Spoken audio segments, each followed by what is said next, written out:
రావణ్ గారు ఈరోజు ఉదయం కేటీఆర్ చేసిన ఏదైతే వ్యాఖ్యలు ఉన్నాయో దానిపై కొంత విమర్శలు వస్తున్నాయి. బల్మూర్ వెంకట్ ఏకంగా డీజీపీకి ఫిర్యాదు చేశారు. సిట్ విచారణకు వెళ్తూ పోలీసు అధికారులనే బెదిరించారు కేటీఆర్ అనేదానికి ఏం చెప్తారు? కేటీఆర్ విచారణ తర్వాత హీరోయిన్ల ఫోన్లు ట్యాప్ చేయలేదు అని సిట్ చెప్పేసింది అని చెప్పారు. నిజమేనా అది? మా సోదరులు బల్మూరి వెంకట్ గారు శాసన మండలి సభ్యులు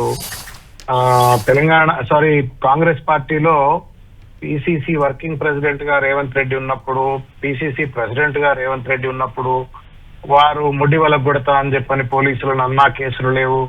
తర్వాత ఇష్టం వచ్చినట్టుగా పోలీసులను అడ్డమైనటువంటి ఒక భాషలో వాళ్ళని దుర్భాషలు ఆడి ప్రభాకర్ రావు లాంటి వాళ్ళను ఏ దేశంలో ఉన్నా పట్టుకొచ్చి నేను జైళ్లలో పెడతా అని చెప్పని, సప్త సముద్రాల అవతల ఉన్నా అని చెప్పని మారు పోలీసులను బెదిరిస్తే కేసులు లేవు.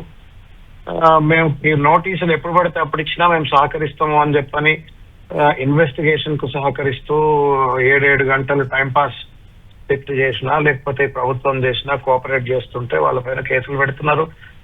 వాళ్ళ విఘ్నతకు వదిలిపెడతా నేను. ఐ డోంట్ వాంట్, ప్రజలు అన్ని గమనిస్తున్నారు.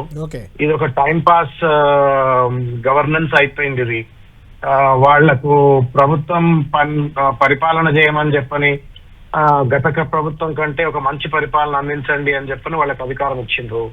దాన్ని వదిలిపెట్టి పొద్దున్న లేస్తే ఒక నెగటివ్ మైండ్ సెట్ తోటి నిరంతరం కేసీఆర్ ను అప్రతిష్ట పాలు చేస్తే మా ప్రతిష్ట పెరుగుతుంది అన్నటువంటి ఒక భావనతో ఇవాళ రేవంత్ రెడ్డి గారు వాళ్ళ వ్యవహార శైలి అంతా, ప్రభుత్వం అంతా కూడా అట్లా పనిచేస్తూ ఇవాళ అటు కాంగ్రెస్ పార్టీకి వాళ్ళు నష్టం చేస్తున్నారు, మరో పక్కన ప్రభుత్వానికి నష్టం చేస్తున్నారు, శాశ్వతంగా తెలంగాణకు కూడా నష్టం చేస్తున్నారు.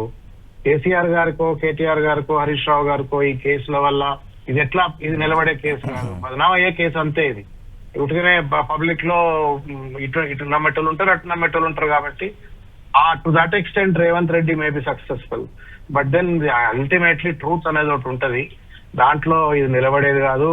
శ్రావణ్ గారు, ఇప్పుడు వెంకట్ గారు ఇంతసేపు అన్న దాంట్లో ఇంకొక వ్యాలిడ్ పాయింట్ ఉంది, దానికి మీరు సమాధానం చెప్పాలి. గతంలో కేటీఆర్ ఫోన్ ట్యాపింగే జరగలేదు మా ప్రభుత్వంలో అన్నారు.